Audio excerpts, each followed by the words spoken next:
What created the problem then? First, we liberalized our stock market in 1990. Just to follow the World Convention or pressure from the US and the rest, we followed. We liberalized the market.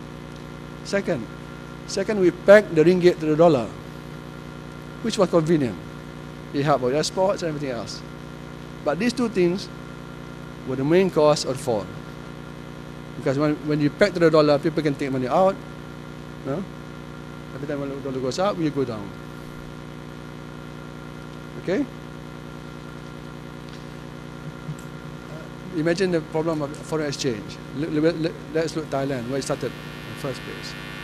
Thailand spent almost 10 billion trying to rescue or prop up the baht. They couldn't.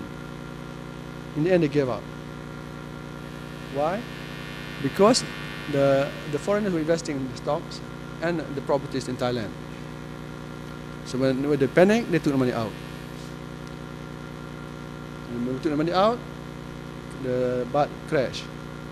That's not help anyone. On top of that, we had people like Mr. Soros who wanted to speculate. That killed the thing. It really went down, and it could never recover. And that's when the speculators smell blood.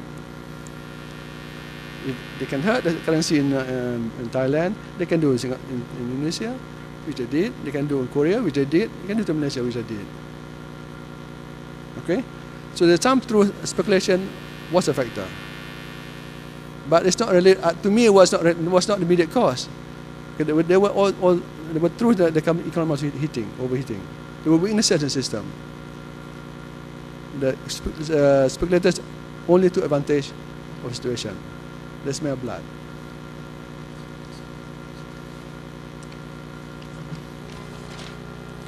Okay, how do you help Malaysia? Malaysia was quite lucky. We had a high savings rate, 38.5% of GDP, a low inflation rate, and most important of all, we had very low external debt compared to the rest. Okay, that was the stock market. Now, how does it affect the corporate sector, the companies as a group? Okay, let's take on three measures. First, on average debt equity ratio, Malaysia was quite low. We had 60%. This 60% include project financing. Because project financing had 80-20 debt.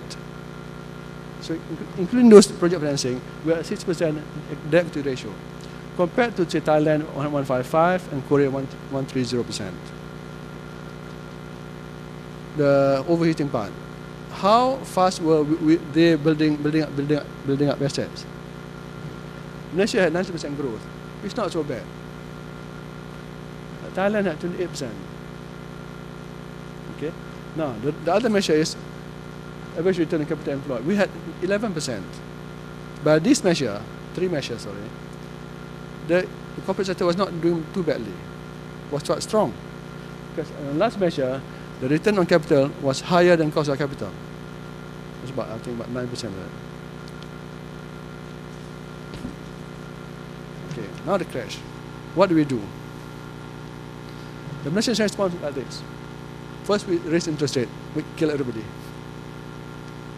Good, bad, small, suffered.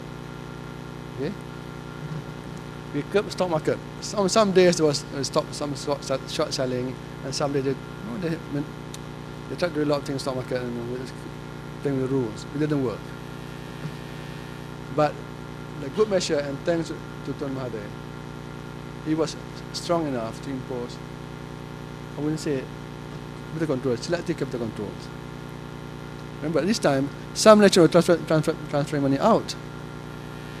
No? At one time, we had 32 billion all drained out overseas.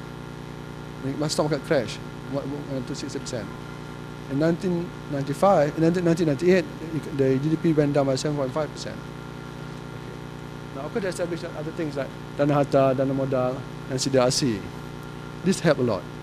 Now, ladies and gentlemen, that's on the economic part. Now, my personal issue. My personal experience.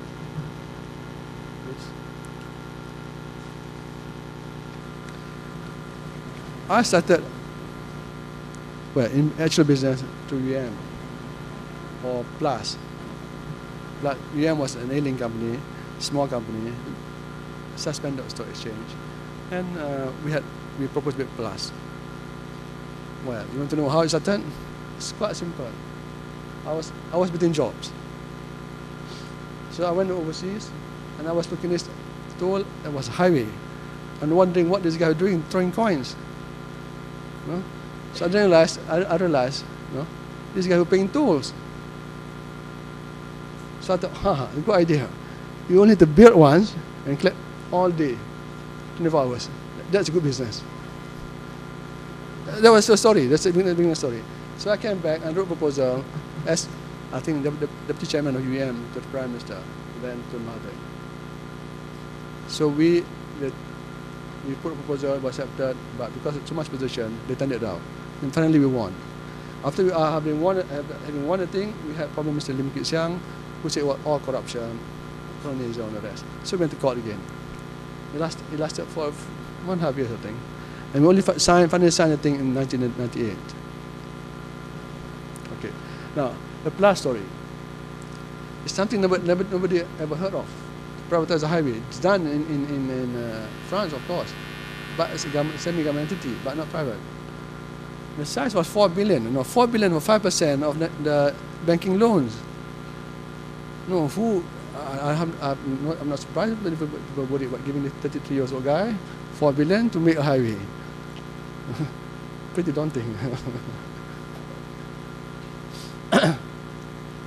Okay, another thing, project financing. Project financing is something that has never been done in Malaysia.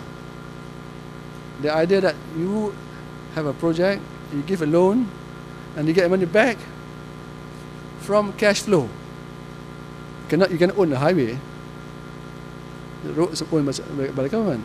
So your only asset is the concession plus the cash flow. So the idea of lending 4 billion on cash flow basis never been done.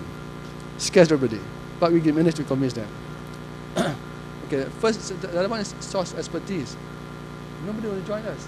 We were kids. No, I wouldn't say kids. Young guys like you. The 30s.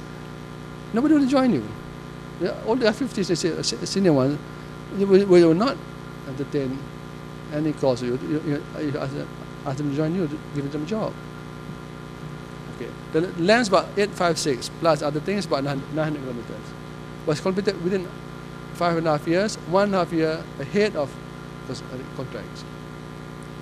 Now this is the interesting part. We have almost 100 major contracts and 400 minor contracts. When we finished in 1994, we didn't have a single contract in dispute. Not a single one. Either they were paid or they're too happy with it, I'm not sure. Okay? Now, if you can think this way, every day we were spending 2 million ringgit. It is the 90s now. Okay, a lot of people said, this guy got no experience, the company not doing too well. How can they do it? No, you need engineers to do it. But I'll tell you one thing, and I'm sure Mr. Fernandez will agree with me. You don't need a pilot to run an airline. That's for sure. You need expertise. Yes, you can buy them. You need funding, which you have to find. Okay, after that, we build, we're more confident. The stock will do well. We accepted, registered about 25 ringgit per dollar, went up about 25 ringgit per share, I think, from 33 cents. Now, and then from Plus, we started with, we acquired Fleet Group, which was then TV3, Straits Times, Bank of Commerce is now CIMB, and Faber. Then we put them in Renong. We bought Renong too. RTO, sorry. And then we took over ailing companies like Time Engineering, Tekalas, Sima, and also then awarded new highways, new concession, addition to the Plus, Elite Highway, Link Kedua, and Penang Bridge. In 1993-94, we acquired land for Mr. Jaya, 42 square miles, which now is Iskandar region. Now, the market cap was 45 billion.